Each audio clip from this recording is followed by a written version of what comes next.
हमारे साथ सम्मिलित होने के लिए धन्यवाद। यहाँ हम सिखा रहे हैं जीवन के प्रतिदिन का आनंद कैसे लेना चाहिए।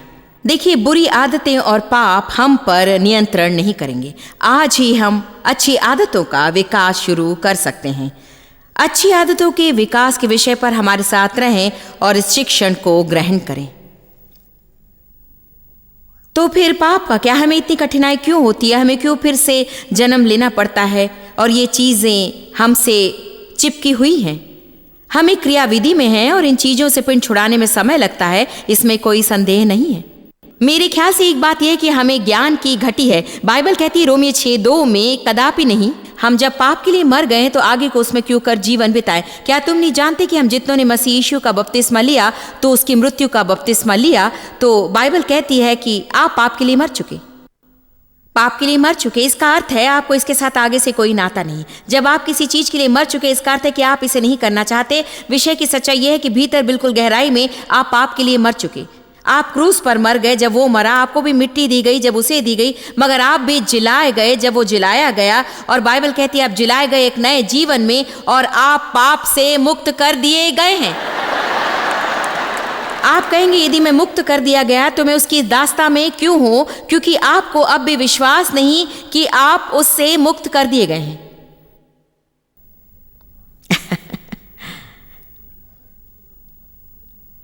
चलिए एक और धर्मशास्त्र को देखते हैं।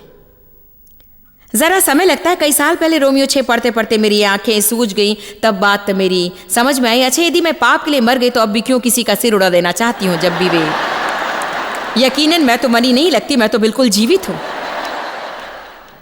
समझने की बात यह थी कि यह हमारे भीतर जो है उसकी बात कर रहा है और ये कि पवित्र आत्मा यदि उसे करने दे तो वो इसे बाहर लाने में मदद करेगा। मगर जब आप किसी कोशिश में लगे हैं तो कष्ट तो अवश्य होता है, क्योंकि इसमें श्रम लगता है। विकसित कर रहे हैं इसे, आप नई आदत बना रहे हैं, एक नई पेशी को आप व्यायाम दे रहे हैं और फिर अचानक उससे छूट गए और कोई दास्ता नहीं रही जीवन में। और एक बात बताऊं, इस पर यदि ध्यान से सोचें तो इसमें उत्तेजना जान पड़ेगी। कोई ऐसी चीज जिसमें से गुजरना नहीं चाहते और एक बोझ बनने की बजाय ये उत्तेजक है। और अगली चीज के लिए जो परमेश्वर आपको देगा जीतने के लिए आप उत्सुक होंगे।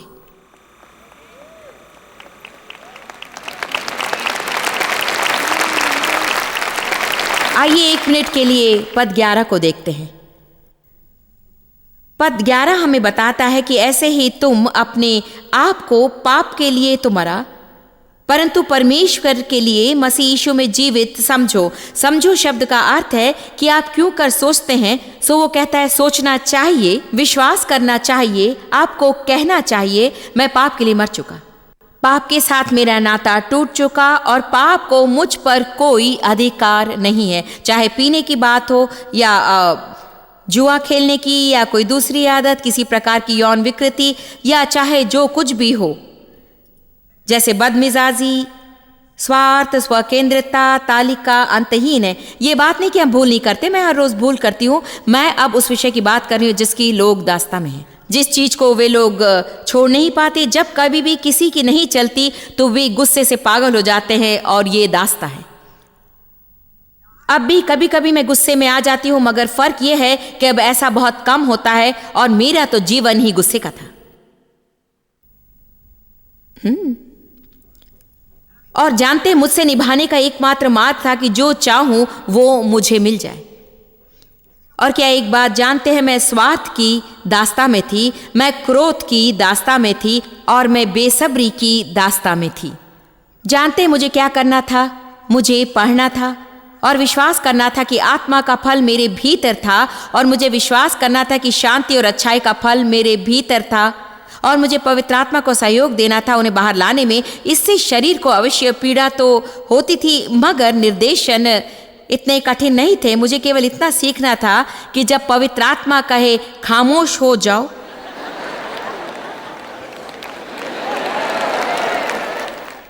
तो मुझे बस अपना मुंह बंद कर लेना था। लेकिन इससे मेरी आत्मा का तूफान शांत नहीं हुआ। क्यों? क्योंकि मेरी शरीर की एक बुरी आदत थी। आप जानते बच्चा कैसा बर्ताव करता है जब उसकी बुरी आदत होती है? जब आप उसकी बोतल ले लेते हैं तो वो क्या करता है? चूसनी ले लेते हैं तो वो क्या करता है? जब आप चाहते कि वो बाथरूम जाए बड़ों की पार्टी में छोटों की पार्टी की बजाय, तो वो क्या करता है? वो दिन भर रोक कर रख सकता है कि मैं नहीं जाऊंगा। आप मुझसे पीछा नहीं छुड़वा सकते। मेरी चूसनी ले लेंगे, सोचते हैं कि आखिर ये कब तक चीखता रहेगा। और एक बात जानते हैं, आप उसे लौटा भी दे तो भी आपको ये सब फिर दोबारा करना होगा, क्यों? है ना? हमारे साथ भी यही होता है। जब भी हम शरीर के सामने झुक जाते हैं, हमें सब कुछ दोबारा करना पड़ता है। चलिए, प्रभु की स्तुति हो। इस सप्ताह हम प्रगति अवश्य करेंगे।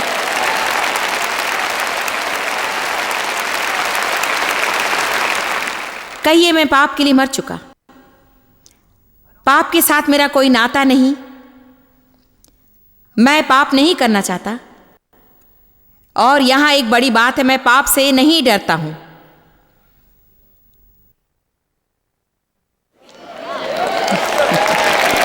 बहुत से लोग सोकर उठते समय डरे हुए होते हैं कि आज वे क्या करेंगे बिस्तर से उठने से पहले ही।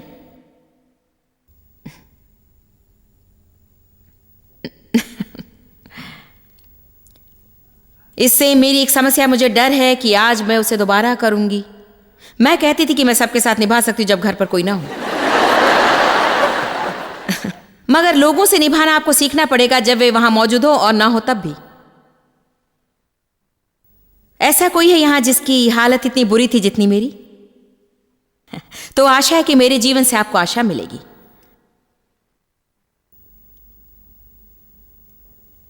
जानते हैं हमारी बड़ी समस्या क्या है? सही कर्म के लिए हम अनुभूति की प्रतीक्षा करते हैं। इसका मैं 2 साल से प्रचार करती रही हूं और आगे भी इसका प्रचार करती रहूंगी। आपको जब गलत लगे तब भी सही कर्म करना सीखना पड़ेगा, नहीं तो आप जीवन में कभी जयवंत नहीं बनेंगे।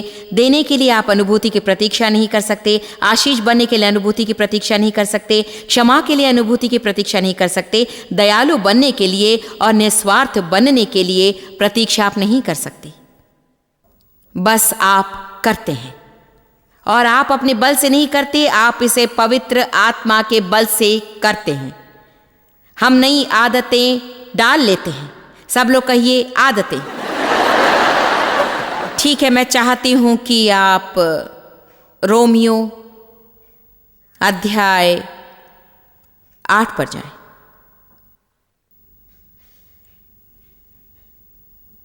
और पद 13 को देखें। यदि तुम शरीर के अनुसार आदेश पर चलोगे तो मरोगे। आप समझ रहे हैं? यदि तुम शरीर के आदेशों पर जियोगे, और आप में से कितने जानते कि शरीर आदेश करता है? यदि तुम शरीर के आदेशों पर जियोगे तो अवश्य मरोगे। परंतु यदि पवित्र आत्मा की शक्ति द्वारा तुम सदा, विस्तृत बाइबल कहती है, मेरे ख्याल से यही एकमात्र अनुवाद है जो इसको उभारता है, मगर ये उत्तम है, मुझे बहुत सिखाता है ये।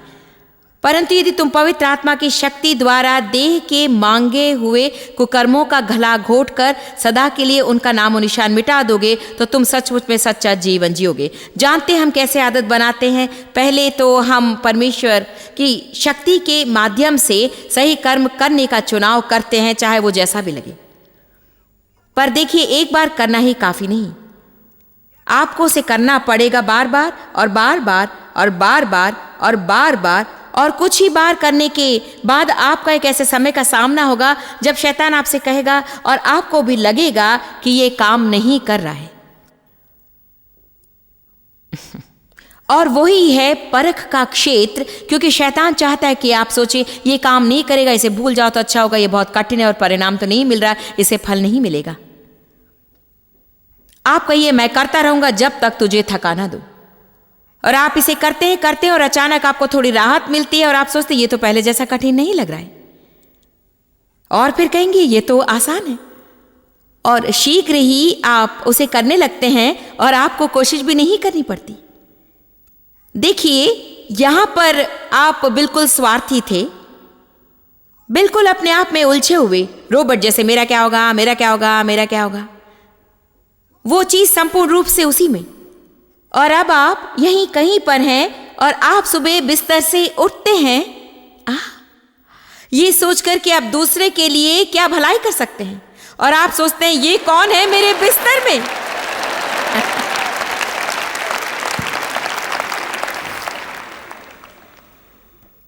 ओह, मगर वहां पहुंचने के लिए श्रम उठाना पड़ेगा, है ना। किसी ने मुझे आशीष दी व्यायाम की सामग्री के साथ।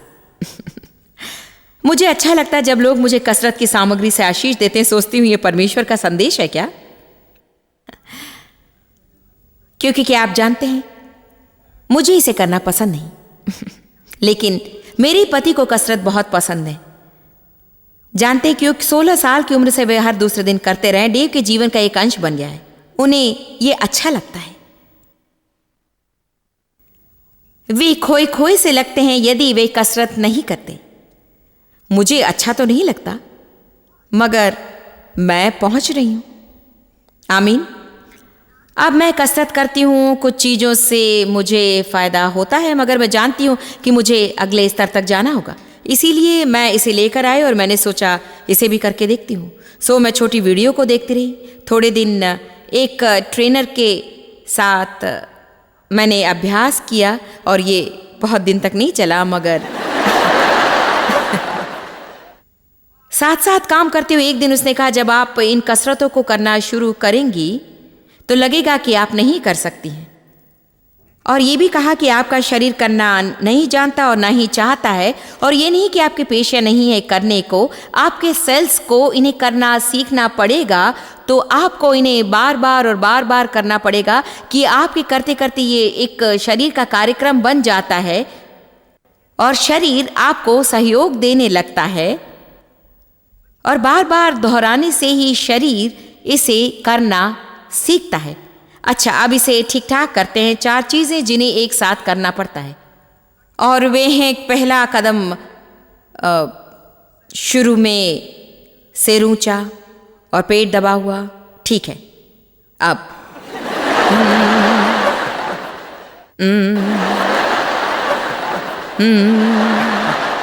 तो ये एक हिलन है।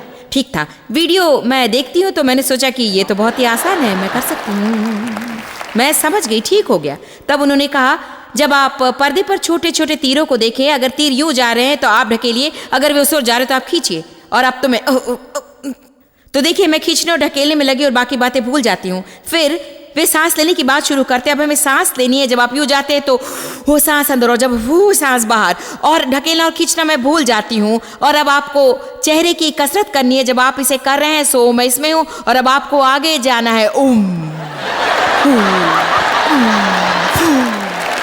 बाप रे, वो सप्ताह कैसा था मैं आपको बता भी नहीं सकती।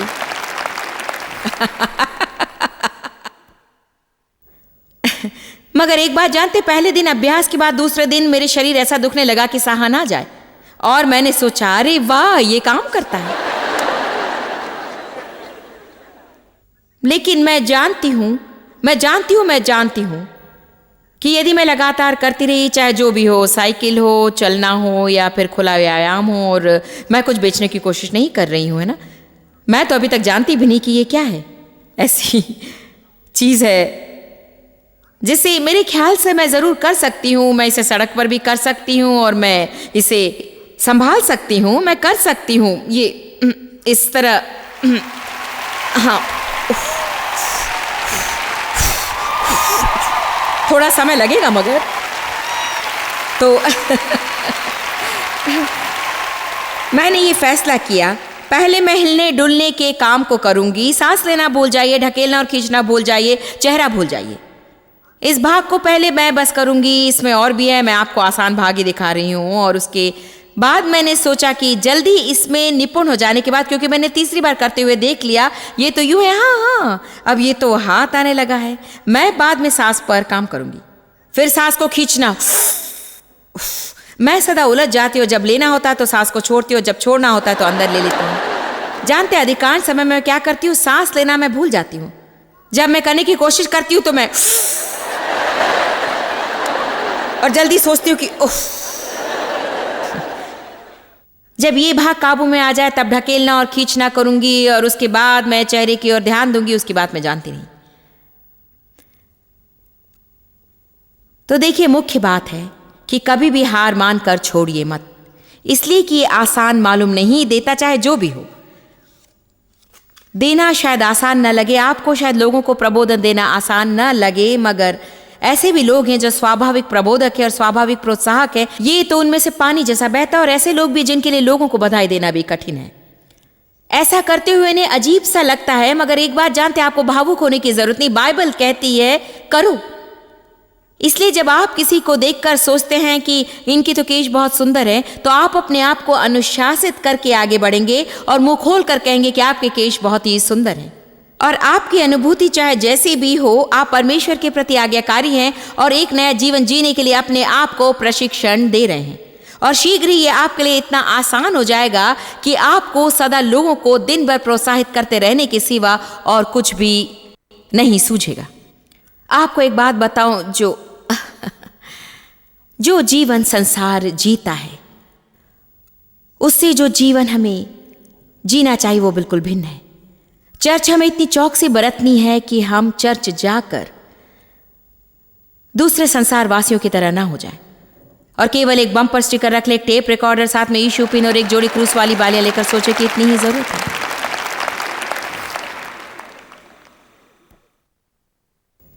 रोमियो 6 पर घड़ी भर के लिए लौटिए यदि आप चाहे तो। इसमें से आप आज कुछ ग्रहण कर पा रहे हैं? मेरा तात्पर्य समझ में आ रहा है? 2 धर्मशास्त्रों में हम देखना चाहते हैं, एक आपको सुनाऊंगी अगर मिल जाए तो। सो उस मृत्यु का बपतिस्मा पाने से हम उसके साथ गाढ़े गए, ताकि ये ताकि वास्तव में महत्वपूर्ण है, क्योंकि ये हमें बता रहा है कि यीशु ने क्यों तूफानों का सामना किया और हमें भाग लेने की अनुमति दी, ताकि जैसे मसीह पिता की महिमा के द्वारा मरे हुओं में से जिलाया गया, वैसे ही हम भी प्रतिदिन, देखा आपने, हम भी प्रतिदिन नए जीवन की सी चाल चले। हमें नई आदतें डालनी है। अब देखिए, इसे सुनिए। उत्पत्ति 24:40, इब्राहिम प्रभु के सामने सदा चलता आया। भजन 1:2, दाऊद ने कहा वो तो यहोवा की व्यवस्था से प्रसन्न रहता है और उस पर वो रात दिन ध्यान करता रहता है। यूहन्ना 6 में उन्होंने कहा परमेश्वर के कार्यों को सदा करने के लिए हम क्या करें? तो देखिए, कोई कार्य एक बार सही करने से हमने जीवन भर जो मूर्खताएं की हैं वे उलट तो नहीं जाएंगी। अगर हर जगह घास फूस से भर भी जाए तो 2 अच्छे बीजों को फेंकने से वे घास फूस थोड़े ही दूर हो जाएंगे। परंतु यदि हम नई आदतें बना लें और कहें कि मैं नई आदतें डाल लूंगा और ये नया जीवन जीना मैं सीखूंगा, इसे अपने पर बोझ न डालने दें, इसे उत्तेजनापूर्ण यात्रा बनने दें। परमेश्वर के संग चलने में मैं उत्तेजित हूं। किसी बात के लिए यदि प्रभु मुझसे बहुत देर तक ना निपटे, मुझे बोरियत लगने लगती है।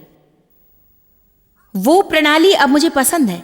मैं सदा चाहती हूं कि सामने कोई काम हो कि मुझे मालूम पड़े कि प्रभु उस क्षेत्र में थोड़ा सा और ऊंचा आने को कह रहा है। मेरे ख्याल से मसीह होने की उत्तेजना का इसे एक भाग होना चाहिए। सदा उन्नति चाहना चाहिए और सदा शानदार प्रतिनिधित्व करना चाहिए प्रभु का। एक बात जान लीजिए कि संतुष्टि कर लेना सबसे बड़ी विपत्ति है। आप तो जानते हैं मेरा प्रार्थना जीवन महत्व नहीं, मगर मैं संतुष्ट हूं। मैं बाइबल तो अधिक कुछ जानता नहीं, मगर मेरे प्रचारक जानते हैं और मैं संतुष्ट हूं। नहीं प्रियो, भूखे होइए, आत्मिक रूप से भूखे होइए, अधिक प्रभु के लिए भूखे होइए, पवित्रता के लिए भूखे होइए, धार्मिकता के लिए भूखे होइए, आत्माओं के लिए भूखे हो जाइए। पौलुस इसी से गुजरता है। रोमियो 7 में पद 15 से शुरू होकर वो कहता है, मैं अपने को समझ नहीं पाता, मैं जो करना चाहता हूं वो नहीं करता, जो नहीं करना चाहता वही सदा करता हूं। हम इसे पढ़कर अपने आप से कह सकते हैं कि अरे वाह, हम सा भी कोई है।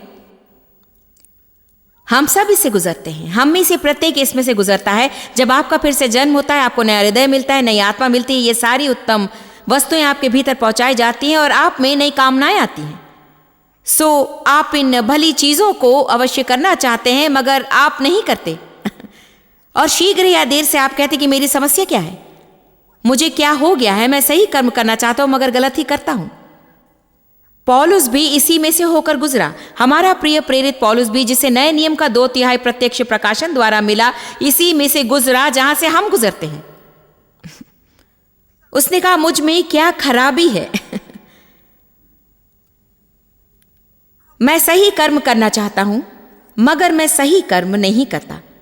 फिर वो आगे बढ़ता है और कहता है कि मुझे इसका एक अंश छाट देना पड़ेगा क्योंकि समझाना बहुत है और मेरे पास समय कम है। उसने कहा, मैं जानता हूं कोई अच्छी वस्तु मुझ में वास नहीं करती, अर्थात मेरे शरीर में कोई अच्छी वस्तु नहीं, तुम्हारे शरीर में अच्छी वस्तु नहीं, परंतु तुम्हारी आत्मा में अच्छी वस्तु है। इसीलिए तुम कह सकते हो, मैं प्रभु से धर्मी ठहराया गया, मेरा उससे सही नाता है। धार्मिकता तुम्हारी आत्मा में आरोपित की गई है, प्रभु से नाता सही है, और चूंकि तुम्हें उसने धर्मी ठहराया है, तुम धीरे धीरे सही कर्म करना सीख सकते हो। परमेश्वर हमसे सही कर्म करने को कैसे कहता है यदि हमें धार्मिकता ना होती? ये तो किसी से जाकर केक बनाने को कहने जैसा होगा, उन्हें आटा, चीनी, तेल और चूल्हा दिए बिना ही। एक बात ध्यान में रखिए कि परमेश्वर हमें जो बनाना चाहता है उसके लिए सामग्री भी देता है।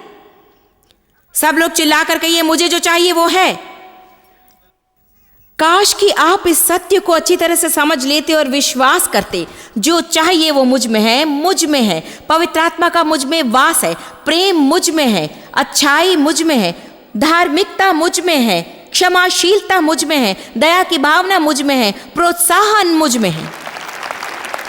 सब कुछ मेरे भीतर है और मैं पवित्र आत्मा के साथ कार्य में संपूर्ण जीवन बिता दूंगा, उसे भीतर गहराई से उठाकर बाहर लाने में, जहां दूसरे लोगों के लिए वो आशीष बन जाएगा।